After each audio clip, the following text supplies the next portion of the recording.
Les produits financiers complexes seront-ils responsables du prochain krach boursier? On en parle avec Véronique Riche-Flores. Bonjour Véronique. Bonjour David. Économiste et présidente du cabinet RF Research. Pourquoi est-ce qu'on en parle? Parce qu'on a comme la banque des règlements internationaux. C'est ça, c'est la banque centrale des banques centrales, c'est ce qu'on dit. Donc c'est pas n'importe qui, c'est fait autorité morale quand même, qui dans son dernier rapport trimestriel accuse, c'est pas rien, donc les instruments, elle nous dit, liés à la volatilité, d'être responsables.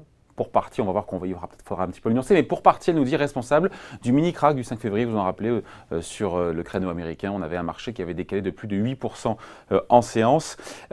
Au-delà de savoir si c'est réducteur ou si c'est vrai pour partie, en quoi le fait d'avoir créé encore une fois des placements qui sont indexés sur la volatilité, sur le VIX, le baromètre de la peur, l'estimation, l'anticipation qu'ont les investisseurs de la variabilité future des cours, c'est ça, c'est un peu ça. En quoi est-ce que c'est et est-ce que c'est problématique de savoir que… Parce que ce qui s'est passé, il y a plein de questions en une, mais c'est qu'on a eu beaucoup de gens qui étaient short volatilité et qui ont dû racheter leur position et donc ça a fait augmenter la volatilité du VIX et après il s'est passé plein d'effets secondaires. Oui, alors on peut le remettre en perspective. On vient d'un environnement où l'année 2007 a été marquée par des records de bas niveau de volatilité. 2017, oui. On avait, pourquoi, des banques centrales très présentes qui étaient là pour parer le risque, un environnement économique qui s'améliorait, pas d'inflation, peu de risque d'inflation, etc. Donc finalement, une très basse volatilité, historiquement basse. Ouais. Et puis, du fait des banques centrales, vous l'avez dit, c'est important parce que d'ailleurs, la BRI, il y a 3-4 ans, disait, mais s'il n'y a plus de volatilité, c'est parce que les banques centrales ont déversé des milliards, encore une fois, dans les circuits financiers. C'est ce qui fait qu'aujourd'hui, il n'y a plus de volatilité. Tout à fait. On se rappelle un peu des grands épisodes de 2017 où à chaque fois qu'il y avait une crainte, élection italienne, élection ceci ou risques divers et variés, les banques centrales étaient considérées comme étant là et pour veiller au grain et pour protéger des risques. Donc effectivement, je pense qu'on a pendant longtemps sous-estimé la réalité du risque de marché. Qu'est-ce qui s'est passé en début d'année? En début d'année, on a commencé à parler de reflation, commencé à parler de fin de ces politiques quantitatives de soutien et de protection des banques centrales. Et puis les taux d'intérêt ont commencé à monter. Et là, les marchés ont commencé à envisager que l'environnement change. Donc il y avait un contexte. Il y avait déjà un contexte, effectivement. Mais là-dessus est venu se greffer. Et c'est là qu'on s'interroge sur la responsabilité de ces produits complexes, qui sont quoi? Qui sont des produits à effet de levier.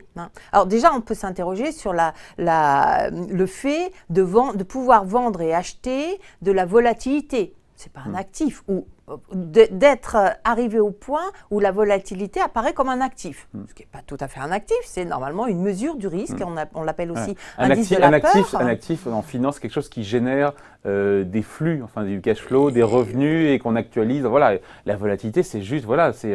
Donc, c'est une mesure on pourrait dire du risque, voilà, de la nervosité quelque part. Et donc, déjà, il y a des transactions sur cette mesure-là, sur cet indice de volatilité, ce qui pose peut-être question. Deuxièmement, on est dans un monde où les ETF ou les Exchange Traded Products, plus largement, donc c'est pas la gestion indicielle qui reflète, qui réplique des indices. Ce qui n'est pas méchant jusque-là. C'est pas méchant. Ça dépend quel est l'indice. Tout dépend de quel est l'indice. Et puis, pour les journées précisément, donc ça c'est bien expliqué par la BRI, les fameuses journées du 5 et du 6, qu'est-ce qui se passe? Vous avez une volatilité qui s'envole et puis des fonds qui sont obligés d'ajuster leur position pour coller à l'indice. Donc, en fin de journée, hop, on vend la volatilité, ça démultiplie l'effet initial. Ah, là, on a acheté de la volatilité, puisqu'elle est montée très haut. Oui, donc elle est montée très effectivement, et puisqu'on était dans des positions, on a acheté une faible volatilité, inversion totale de tendance démultipliée par ces interventions de ces fonds effectivement indiciels qui doivent répliquer l'indice, donc qui doivent en fin de journée se coller au marché. Donc vous avez des phénomènes comme ça qui démultiplient effectivement. Et qui représentent des milliards, ces stratégies, encore une fois, elles sont autorisées, donc on en pense qu'on en veut, mais elles sont autorisées, mais c'est vrai que des stratégies qui ont été gagnantes, qui consistaient à vendre de la volatilité, alors c'est un peu complexe, mais quand on vend de la volatilité, si on a raison que ça ne bouge pas trop, on gagne de l'argent. Sauf qu'au bout d'un moment, quand on arrive à un niveau très très bas, ce qui était le cas, et que tout d'un coup la volatilité remonte, il faut se racheter. Et donc tous ces produits tous ces ETP qui étaient indexés sur la volatilité ont dû racheter de la volatilité. C'est ce qui fait que, je ne sais pas si on a un graphique, mais qu'elle est montée, elle était à 10, 15, 18, elle est montée jusqu'à 50, en quelques heures. En quelques heures. Et donc, effectivement, vous avez des phénomènes comme cela qui amplifient les mouvements spontanés du marché. Voilà, on a un petit graphique. On le voit bien là. On voit tout d'un coup ce pic. On est quasiment autour de 15 et puis de 10 en termes de volatilité implicite sur le Standard & Poor's 500 américain. Et là, on a ce pic, mais qui est dingue, qui nous rappelle 2015. C'est pas le mois d'août 2015 qu'on voit avec ce qui s'est passé en Chine? Oui, tout à fait.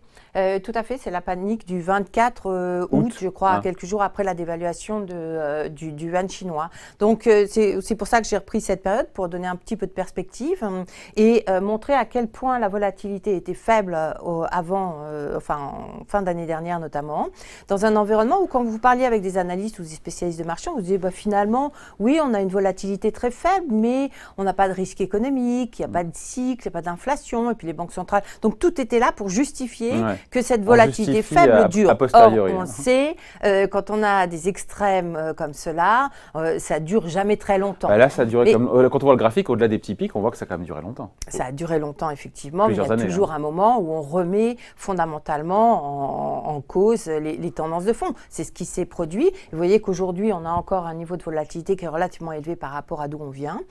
Toute la question est juste normal. Savoir, qui en fait est normal pour les marchés actions. Qui est normal, mais qui entretient un certain scepticisme sur les tendances de marché et sans doute qui entretient des comportements un peu plus prudents à l'égard du risque de marché. Donc c'est peut-être d'ailleurs, à mon sens, d'ailleurs, il me semble-t-il en majorité comme ça que ça a été interprété, un rappel à l'ordre que les marchés financiers, ce sont des marchés financiers et qu'il faut se prémunir effectivement contre des... Mais ces produits, encore une fois, ces placements financiers complexes qui jouent derrière sur l'évolution de la volatilité, on peut faire x2 sur la hausse de la volatilité, on peut shorter la volatilité. Est-ce que dans le fond c'est problématique? Après on va élargir le sujet, mais est-ce que c'est problématique d'avoir ce type de produit qui déstabilise encore une fois les marchés? On l'a vu début février. Ça déstabilise d'autant plus que nous sommes assis sur des tombereaux de liquidités qui ont été injectés par les banques centrales, qui n'ont pas été réorientés sur l'économie réelle, donc qui sont sur les marchés, qui sont investis sur les marchés financiers. Donc on a des niveaux de valorisation qui font qu'il y a une extrême sensibilité de fait. Si en quelques semaines vous remettez en cause le scénario central, ce fameux scénario de reflation, et que les choses apparaissent sous un jour différent, un peu plus compliqué par exemple, avec un peu moins d'inflation, alors vous remettez en question les valorisations présentes. On n'a plus rien pour justifier les valorisations sur les grands indices boursiers et vous avez forcément un mouvement correctif amplifié. En fait, c'est ça, c'est pas le catalyseur d'une correction, ça l'amplifie, mais en même temps là pour le coup c'était le catalyseur de la correction. Je ne suis pas sûre. Il me semble qu'il y avait un certain nombre d'éléments. Il y avait un environnement. Rappelez-vous à quel point les taux d'intérêt à long terme, les taux futurs étaient remontés dans les semaines précédentes. C'était l'allumette. On va dire que c'était l'allumette. C'était l'allumette. Et il y avait eu des propos de la Fed peu de temps avant qui avaient été interprétés d'ailleurs, ce n'était pas tout à fait les propos de la Fed, mais qui avaient été interprétés comme plutôt en voie de durcissement de la politique monétaire. Donc tout ceci a contribué à changer la perception. Et à partir de là, effectivement, vous avez besoin d'une étincelle pour provoquer des mouvements d'ampleur. La BRI qui ne le dit pas directement, mais qui dit comme qu'on a le sentiment que ce marché des dérivés complexes est très très gros, avec des tailles, encore une fois, de transactions multipliées par 3 en 6 ans, 600 000 contrats négociés chaque jour. Est-ce qu'encore une fois, tout ça est une menace?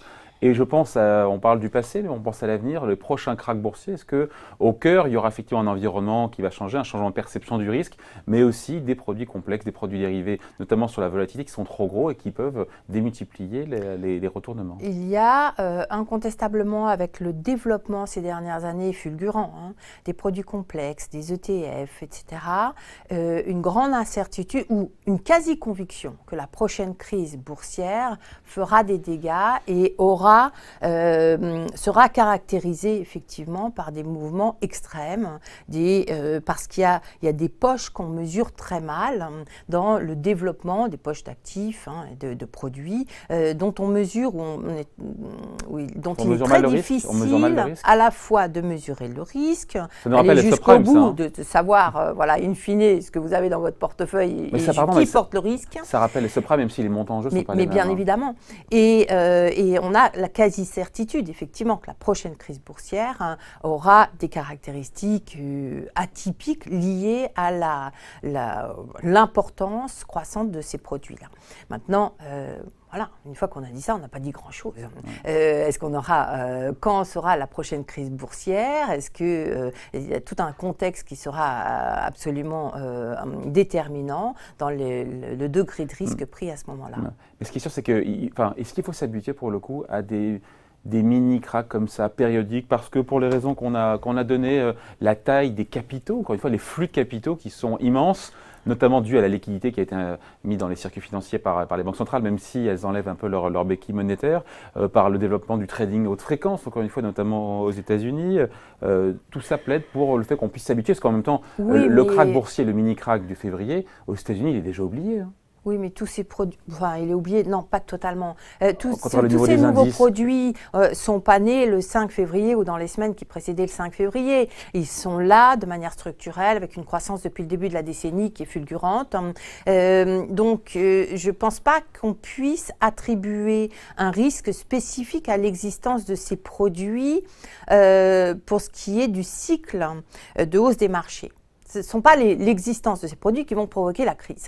La prochaine crise, elle sera le fruit à mon sens, d'une remise à niveau d'esprits qui ont été shootés ou dopés à la liquidité et d'un retour vers une réalité économique plus proche de la vraie vie économique. C'est-à-dire qu'aujourd'hui, effectivement, je citais les valorisations d'actifs boursiers, pas seulement, on a y compris des valorisations des marchés obligataires qui sont totalement exubérantes par rapport à la réalité de la situation économique. À un moment donné, cette exubérance se payera.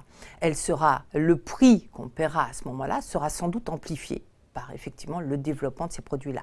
Mais je suis attachée à ce qu'on n'inverse pas le schéma. Ce ne sont pas particulièrement ces produits qui représentent des risques, mais ponctuels.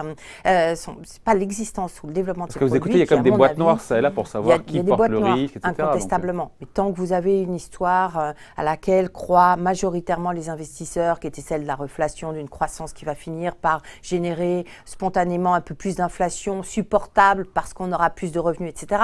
Tant que vous avez ce contexte-là dominant, les marchés peuvent tenir. Aujourd'hui, ce contexte-là est remis en question. Il est plus difficile à vendre, d'où un certain scepticisme et assurément, à mon sens, une volatilité durable. Voilà, un nouveau paradigme de volatilité en retour à la normale, moi j'ai envie de dire. Un VIX qui est un indice de la peur qui est à 20 ou 25. Il n'y a rien à normal. Tant qu'il ne va pas titiller trop rapidement les 40 et les 50, ce qui, à mon avis, quand même, fait partie un petit peu du panorama qu'on est en droit d'escompter pour les prochains trimestres. Allez, merci à vous, merci pour ces explications. Véronique Riche-Flores, économiste et présidente du cabinet RF Research. Merci. Merci.